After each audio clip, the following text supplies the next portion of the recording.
When most of us think of identity theft, we tend to picture drained bank accounts and vanished savings. But one very common form of ID theft is when thieves in possession of your social security number pretend to be you and open new credit lines in your name. Often these are used for an immediate spending spree, with the financial cost often falling on the credit issuer or the merchant. Still, the victim whose credit has been stolen has to deal with the aftermath of a damaged credit score, denied loans, calls from debt collectors, and hours of effort to repair the damage. Fortunately, freezing your credit is a very effective tool to prevent this kind of identity theft. Freezing your credit blocks everyone but you from accessing your credit file and also prevents new credit lines or loans from being opened in your name. This can be done at no cost, and to be most effective should be done at all three of the bureaus: TransUnion, Experian, and Equifax. A credit freeze does not affect your credit score and does not prevent you from checking your credit report at annualcreditreport.com. It also does not affect your existing lines of credit. Your current loans and credit cards stay open and usable, but by the same token, someone who has your existing credit card information can still use it illegally. Finally, when you freeze your credit file, it stays frozen and protected until you initiate a thaw of your file. So given the great protection of a freeze, when might it not be appropriate to have your credit frozen? Well, in situations where you are likely to have your credit file pulled in the near future, it might be best to hold off on a freeze or have your credit files thawed. Having a credit freeze in place would delay or prevent things like signing up for a new credit card, getting a mortgage, refinancing a loan, or even opening a new bank account.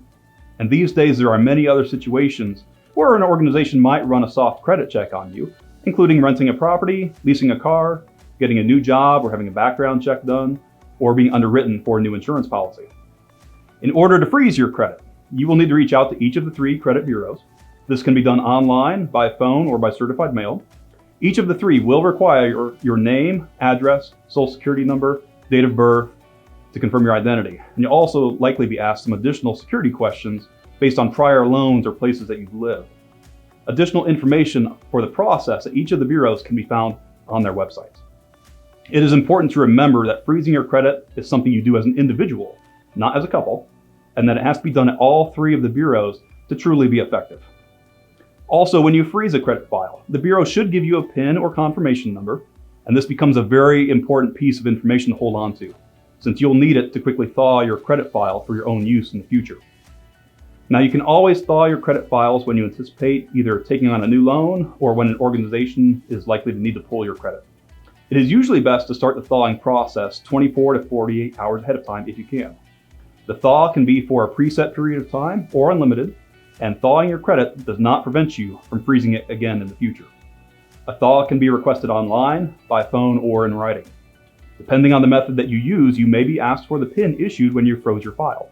But if you've lost the PIN, you can still have your credit thawed, but it means you will have to confirm your identity first through additional security questions or other documentation.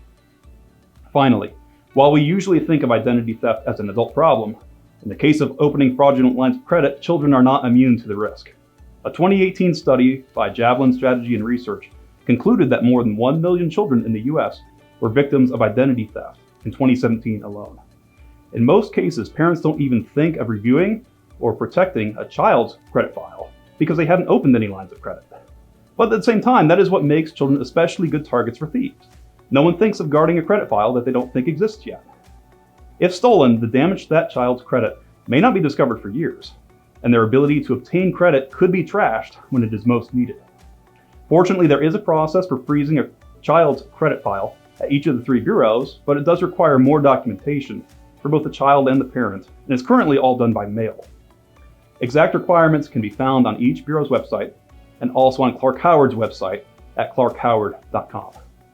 If you have questions or concerns about how to protect your credit in your particular situation, please reach out to your McKinley Carter financial strategist.